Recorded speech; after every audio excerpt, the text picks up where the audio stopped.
السلام علیکم ورحمۃ اللہ وبرکاتہ۔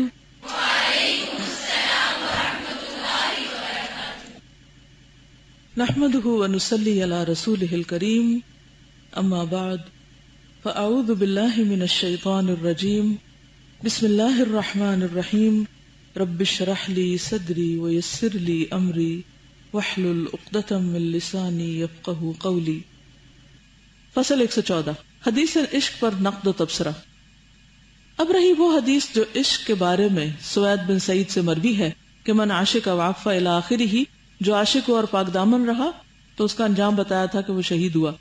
تو اس روایت کے حدیث ہونے سے تمام حفاظ اسلام اور ماہرین حدیث نے انکار کیا، یعنی یہ حدیث درست نہیں، حدیث ہی نہیں، موضوع ہے، قول ہے کسی کا۔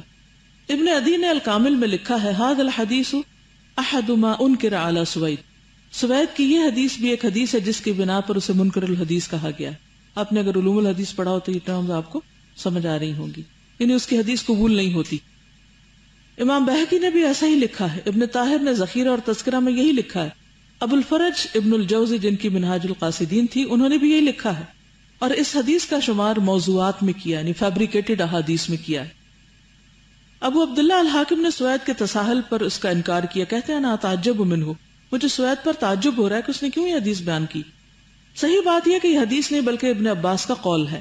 یہ روایت حضرت ابن عباس پر موقوف ہے، یعنی وہ نبی صلی اللہ علیہ وسلم سے روایت نہیں کرتے، ان کا اپنا کہنا ہے۔ رسول اللہ صلی اللہ علیہ وسلم تک مرفوع نہیں، سوید نے اسے مرفوع کہنے میں غلطی کی ہے۔ ابو محمد بن خلف بن المرزبان کہتے ہیں، حدثنا ابو بکر ابن الازرق عن سوید الی آخرہ، اس اسناد پر میں نے ابو بکر کو ڈانٹا تو انہوں نے رسول اللہ صلی اللہ علیہ وسلم کا ذکر چھوڑ دیا، چنانچہ بعد میں جب کبھی ان سے اس حدیث کے متعلق پوچھا گیا تو انہوں نے کبھی اسے مرفوع نہیں کہا، اور واقعہ بھی یہی ہے کہ ایسی حدیث کلام نبوت ہو ہی نہیں سکتی۔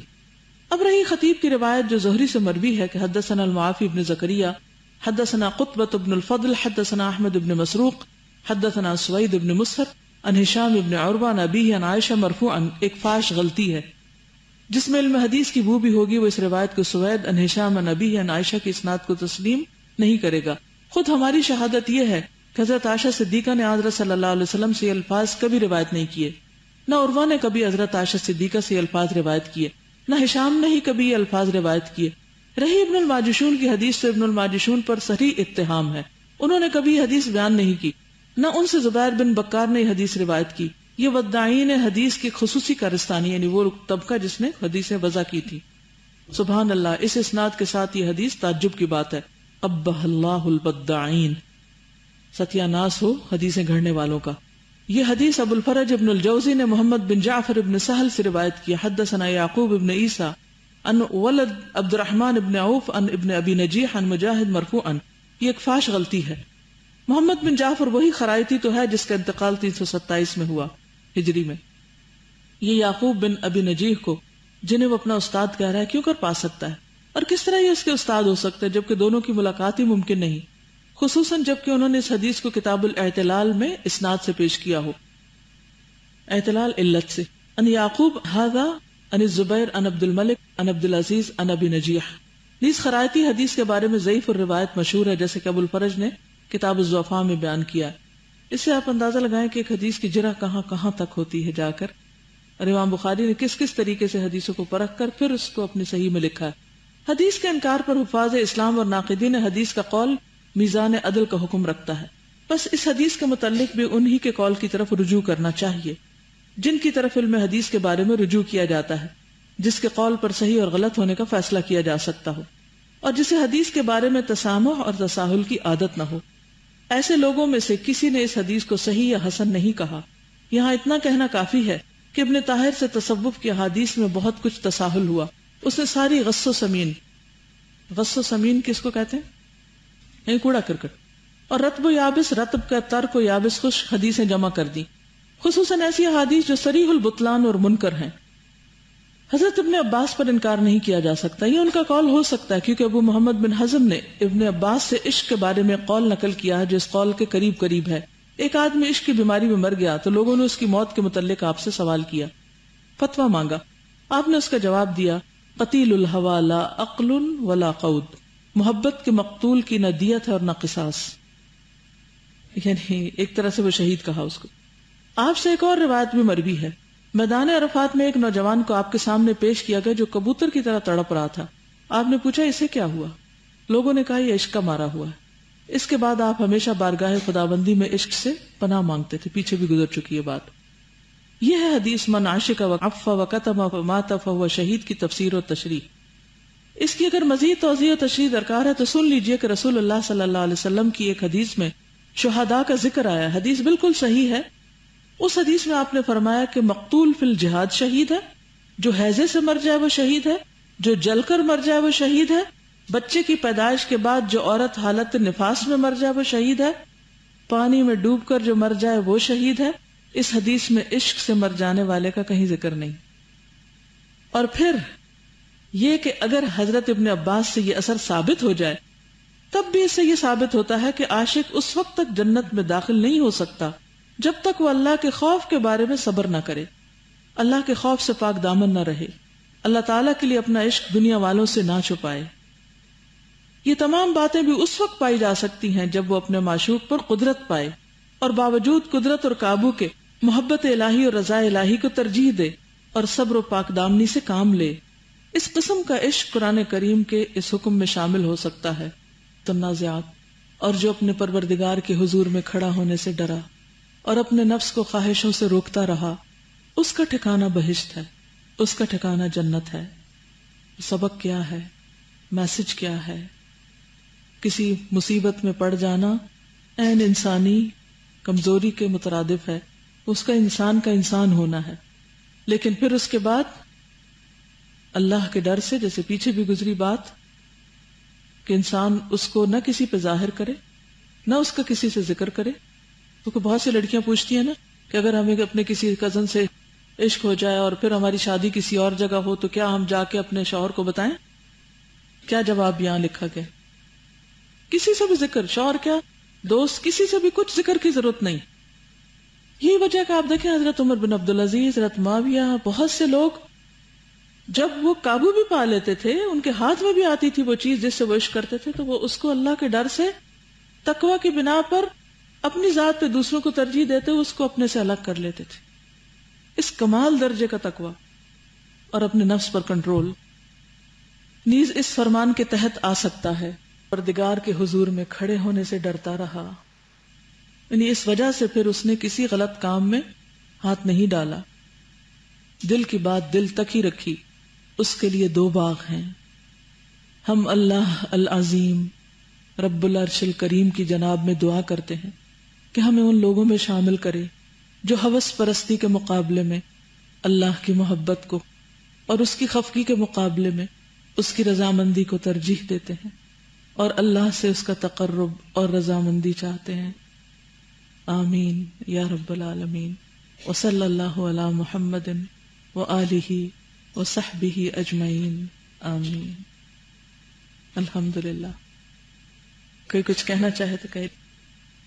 بسم اللہ الرحمن الرحیم. دنیا میں جب بھی کوئی بیماری نئی آتی ہے یا پرانی کوئی بیماری ہوتی ہے وہ پھوٹتی ہے تو اوپر سے لے کے نیچے تک سب لوگ الرٹ ہو جاتے ہیں، ریسرچیز، ڈاکٹرز، اور ان جگہوں پر بھی جہاں تک بیماری ابھی پہنچی نہیں ہوتی، مثلا جیسے ایڈز نکلی تو کیا کیا ریسرچیز نے کیا کیا کام نہیں کر دکھایا، اور جن علاقوں میں بھی نہیں پہنچی تھی وہاں پر بھی سب کو الرٹ کر دیا گیا. اتنی مہلک بیماری جو ہم اس کتاب میں پڑھ رہے ہیں، میں نے کبھی کسی کو نہیں دیکھا جو دین پڑھاتا ہو اس بیماری کو اتنے عمدہ طریقے سے سمجھاتا. دوسرا یہ کہ یہاں پر ہم دیکھتے ہیں کہ امام قیم انہوں نے کہیں بھی بے وجہ کی شرم نہیں کی اور اصلاح کرنے میں ہر طرح کی مثال اور الفاظ استعمال کیے. یہ چیز دیندار لوگوں کو ضرور سیکھنا چاہیے کہ جہاں تربیت آتی ہے، اصلاح آتی ہے، وہاں اتنا میجر پرابلم ضرور ڈسکس کیا جائے اور لوگوں پر واضح کیا جائے کہ یہ اس طرح کے امراض موجود ہیں اور ان کی ہم کس طرح اصلاح کر سکتے ہیں. جزاکم اللہ خیر. کسی نے لکھا ہے کہ اگر بچے ضد کریں تو کیا لڑکے یا لڑکی کا کردار دیکھے بغیر محبت کی بنا پر نکاح کر دیا جائے؟ مثلا لڑکا بد کردار ہو، شرابی ہو. نہیں، یہ تو نہیں کہا گیا کہ اگر وہ لڑکا بد کردار ہے تو پھر بھی وہ تو پھر فلرٹ ہی کر رہا ہوگا نا. تو اس صورت میں لڑکی کو سمجھانے کی ضرورت ہے یا لڑکے کو سمجھانے کی ضرورت ہے، لیکن دونوں چیزوں میں فرق کیا جائے گا. جو جینون کیسز ہیں وہ الگ ہیں اور جو اس قسم کے ہیں وہ الگ ہیں. السلام علیکم. میرے 2 کویسچنز ہیں. ایک تو یہ کہ لو اور انفیچویشن میں کوئی فرق ہے کہ نہیں ہے، کہ اگر بچے محبت میں مبتلا ہو جائیں تو عموماً ہمیں یہی لگتا ہے کہ یہ ٹیمپرری ہے اور یہ اس سے نکل جائیں گے. سیکنڈلی میرا یہ سوال ہے کہ اگر شوہر کسی کے عشق میں مبتلا ہو جائے تو اس میں عورتوں کا رویہ کیا ہونا چاہیے؟ دوسری شادی کی اجازت دے دینی چاہیے؟ اس میں آپ دیکھیے کہ اللہ تعالیٰ نے اتنی عورتیں تو بہرحال پیدا نہیں کی کہ ہر مرد ایک سے زیادہ شادی کر سکے. کہیں ہو بھی سے ظاہر ہے کہ اللہ نے جس چیز کو حلال کیا ہم تو اسے حرام نہیں کر سکتے، لیکن اس کا دوسرا حل بھی بتایا گیا نا کہ اگر کسی مرد کے دل میں کسی اور لڑکی کا خیال آ رہا ہے تو عموماً عورتیں کیا کرتی ہیں اور غصہ دکھانا شروع کر دیتی ہیں. کیا حل کیا بتایا جا رہا ہے کہ عورت اپنے آپ کو اویلیبل کرے ہسبینڈ کے لیے تاکہ اس کے دل سے وہ فطور نکل جائے. جب بھی مرد کسی دوسری عورت سے ذرا سی کوئی ایسی بات کر لیتا ہے یا ذرا عورت کو شک ہوتا ہے کہ یہ لگتا ہے کہ اس کا دھیان کہیں اور چلا گیا تو وہ اس سے روٹ کے بیٹھ جاتی ہے اور اس کا جائز حق بھی نہیں دیتی. وہ اور ریاکشن میں آتا ہے اور معاملہ پہلے سے بھی زیادہ بگڑ جاتا ہے. تو اسی لیے کہا نا کہ اگر عورت تندور پر بھی اور شوہر بلائے تو اس کو نہ نہیں کرنی چاہیے، کہ ہو سکتا ہے وہ کسی ایسی مصیبت میں ہو جس کے لیے وہ بیوی سے ہیلپ چاہ رہا ہو اور بیوی اس کو بلیم کرتی جا رہی ہے کہ بس تمہیں تو مجھ سے ایک ہی چیز چاہیے. تو ان رویوں پر بھی غور کرنا ہے. عام طور پر عورتوں کے غلط رویے کی وجہ سے مرد جو ہیں وہ اپنی عورت کی طرف سے ہٹ کے دوسری طرف جانے لگتے ہیں. لیکن واقعی اگر عشق ہو جائے تو پھر کیس کیا کرنا، کیونکہ عورتیں بہت اس کے جی ہاں، وہ ظاہر ہے کہ عورت کی ایک فطرت کی اور ایک شراکت جو ہے وہ دنیا کا سب سے مشکل کام ہے. وہ اس کی اپنی جگہ ایک تکلیف ہے، لیکن بہرحال اگر وہ اسے شوہر سے محبت ہے تو اس کو حرام میں پڑنے سے بچانے کے لیے اگر اس کی مدد کر سکتی ہے تو اس پر بھی بہت بڑا اجر ہے. السلام علیکم. وعلیکم السلام. آج کا جو چیپٹر تھا اس کو پڑھ کے مجھے لگا کہ یہ زیادہ تر لڑکوں سے ریلیٹ کرتا ہے. بینگ اے مدر، میرے بھی بیٹے ہیں ادھر اور بھی بھائی ہیں، مائیں بیٹھی ہیں. مجھے لگا کہ لڑکیوں کی تربیت میں جس طرح ہم شرافت، عزت، محبت ہر چیز ان کو سکھاتے ہیں نا، اس لڑکے سے تم نے اس طرح نہیں بات کرنی، اب تم بڑی ہو گئی ہو، اس کزن سے تم نے اس طرح نہیں کرنا کیونکہ تم اب بڑی ہو گئی ہو، ایک حد، ایک لمٹ رکھو.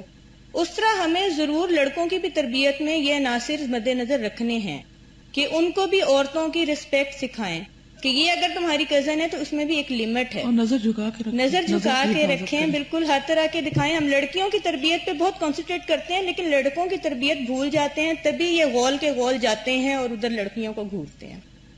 شکریہ. اگر ہر ماں اپنی ڈیوٹی ادا کرے اور دیکھے کہ اگر اس کا لڑکا اس غول میں شامل ہے تو لگائے 2 لا کے واپس، تو غول چھوٹے ہو جائیں گے. جی یہ بہت ہی اہم سوال آیا ہے. اگر کوئی لڑکی یا عورت اظہار عشق کرے تو اسے کیسے سمجھائیں؟ بعض اوقات اظہار نہایت شدید انداز میں ہو. ابھی آپ نے پڑھا ہے نا کہ اگر کوئی مرد سے عشق کرتا ہے تو اس کے اوپر اللہ تعالیٰ وہ اللہ کی نگاہ سے گر جاتا ہے. ٹھیک ہے لڑکیوں کی آپس میں دوستی ہوتی ہے، لیکن یہ جو عشق کے درجے کی محبت اور دوستی اور پھر ہر وقت اکیلے بیٹھے رہنا اور پھر اکٹھے گھومنا پھرنا اور اس طرح کے محبت نامے لکھنا، میں سمجھتی ہوں کہ یہ بھی اللہ کی ناراضگی کا ہی ایک حصہ ہے. حل کیا ہے؟ کیا کرنا چاہیے؟ آہ و زاری، گریہ اور فریاد اور اللہ کے آگے رونا اور ذکر میں مشغول اور اچھے کام، لیکن یہ بالکل غیر فطری چیز ہے. ہر چیز اپنی لمٹ میں ہی اچھی لگتی. اگر بھائی اور باپ نکاح میں موجود نہ ہو تو نکاح نہیں ہوتا. اگر بھائی ہو اور باپ نہ، ولی ہو، اگر باپ کسی وجہ سے نہیں راضی اور بھائی کروا رہا ہے تو بھائی بھی ہو سکتا ہے ولی. میں نے کسی کو اللہ کے لیے چھوڑا، اس پہ دل مطمئن بھی ہے، مگر بعض اوقات دل بہت اداس ہو جاتا ہے اور اس کو سوچنے لگتی ہوں اور یہ فیلنگ بہت گلٹی لگتی ہے، مگر اس سے چھٹکارا نہیں پا سکتی. کیا کرنا چاہیے؟ اپنے آپ کو مفید کام میں مشغول کرنا چاہیے. جب آپ کی مصروفیت ہوگی تو آپ کے لیے وہ آہستہ آہستہ وہ خیال بھی ختم ہوتا چلا جائے گا. کل آپ نے کہا تھا جو اللہ سے محبت کرتا ہو اور اللہ جس سے محبت کرتا ہو اس شخص سے محبت کی جائے. اب ہمیں کیسے معلوم ہوگا کہ اللہ اس شخص سے محبت کرتا ہے یا وہ اللہ سے محبت کرتا ہے؟ اس کے ماتھے پہ لکھا ہوا دیکھنا چاہتے ہیں؟ اس کے اعمال سے ہی پتہ چلے گا نا، اس کی ایکٹیویٹی سے، اس کی مشغولیات سے، اس کے شوق، اس کے کام، اس سے پتہ چلے گا. اب اگر کوئی شخص ناجائز قسم کی محبت میں گرفتار ہے تو آپ سمجھیں گے کہ اللہ اسے محبت کر رہا ہے. تو یہ علامات ہوتی ہیں ہر چیز کی. ایسی چیزیں علامتوں سے پہچانی جاتی ہیں، کوئی صاف لفظوں میں کہیں لکھا ہوا آپ کو نہیں ملے گا. اور ویسے بھی یہ کہ ایسی محبت اللہ سے مانگنی چاہیے کہ اللہ جس سے تو محبت کرتا مجھے اس کی محبت ہے، تاکہ وہ محبت تیری محبت کے قریب کرے. ٹھیک ہے، اللہ تعالیٰ آپ سب کو خوش رکھے اور بہترین جزا دے. سبحان اللہ والحمد للہ ولا الہ الا اللہ واللہ اکبر ولا حول ولا قوة الا باللہ العلی العظیم. اللہم صلی علی محمد وعلی آل محمد کما صلیت علی ابراہیم وعلی آل ابراہیم انک حمید مجید. اللہم بارک علی محمد وعلی آل محمد کما بارکت علی ابراہیم وعلی آل ابراہیم انک حمید مجید. ربنا ظلمنا انفسنا وان لم تغفر لنا وترحمنا لنكونن من الخاسرین. ربنا هب لنا من ازواجنا وذرياتنا قرة اعین واجعلنا للمتقین اماما. ربنا آتنا في الدنيا حسنة وفي الآخرة حسنة وقنا عذاب النار. ربنا لا تزغ قلوبنا بعد إذ هديتنا وهب لنا من لدنك رحمة إنك أنت الوهاب. ربنا لا تؤاخذنا إن نسينا أو أخطأنا. ربنا ولا تحمل علينا إصرا كما حملته على الذين من قبلنا. ربنا ولا تحملنا ما لا طاقة لنا به واعف عنا واغفر لنا وارحمنا أنت مولانا فانصرنا على القوم الكافرين. يا حي يا قيوم برحمتك نستغيث لا إله إلا أنت سبحانك سبحانك سبحانك إني كنت من الظالمين.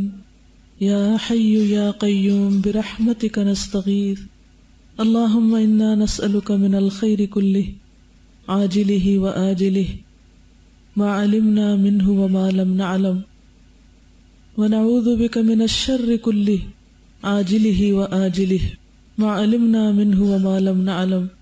اللهم إنا نعوذ بك من جهد البلاء ودرك الشقاء وسوء القضاء وشماتة الأعداء. اللهم إنا نعوذ بك من النفاق. اللهم اكفنا بحلالك عن حرامك وأغننا بفضلك عمن سواك. رب ارحمهما كما ربياني صغيرا. اللهم اغفر لهم وارحمهم وعافهم واعف عنهم وأكرم نزلهم ووسع مدخلهم واغسلهم بالماء والثلج والبرد ونقهم من الخطايا كما ينقى الثوب الأبيض من الدنس. اللهم أبدلهم دارا خيرا من دارهم وأهلا خيرا من أهلهم وأزواجا خيرا من أزواجهم.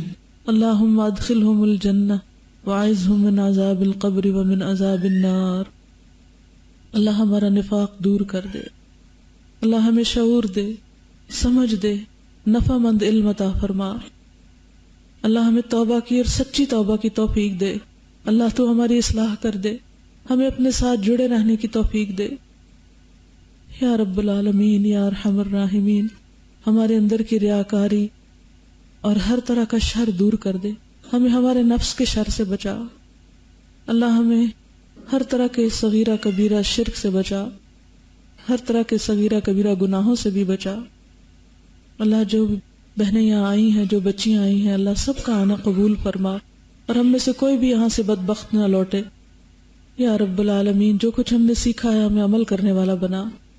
اللہ پاک قرآن پاک کی جو نعمت اور دولت ان سب کو تو نے عطا کی ہے، یا اللہ یہ قیامت کے دن ان سب کے حق میں حجت بنے، خلاف نہ بنے، اور ہمیں اس کے صحیح معنی سمجھا دے اور اس کو عمل والی کتاب ہمارے لیے بنا دے. یا اللہ تو اس کا نور ہر جگہ پھیلا دے، اپنی ساری مخلوق کو اس سے سیراب کر دے اور اس کام میں ہمارا حصہ ڈال دے. اللہ اس جگہ کو آباد رکھنا. یا اللہ یہاں پر اپنی رحمت نازل کرتے رہنا، مخلص ساتھی دینا. یا رب العالمین ہم سب کی نیتوں کو درست کر دے، مشکلات آسان کر دے، سب کی تکلیفیں، بیماریاں، دکھ دور فرما دے. ہماری اولادوں کو ہدایت دے دے، انہیں ہماری آنکھوں کی ٹھنڈک بنا دے، ہمارے شوہروں کو ہمارا مددگار بنا دے، جن بچیوں کی شادی نہیں ہوئی انہیں بہترین نیک شوہر عطا فرما. یا رب العالمین ہماری دنیا اور آخرت دونوں سنوار دے. ربنا تقبل منا انک انت السمیع العلیم وتب علینا انک انت التواب الرحیم. وصلی اللہ تعالی علی خیر خلقہ محمد وعلی آلہ واصحابہ واہل بیتہ اجمعین برحمتک یا ارحم الراحمین. الہی آمین. سبحانک اللہم وبحمدک نشہد ان لا الہ الا انت نستغفرک ونتوب الیک. السلام علیکم ورحمۃ اللہ وبرکاتہ.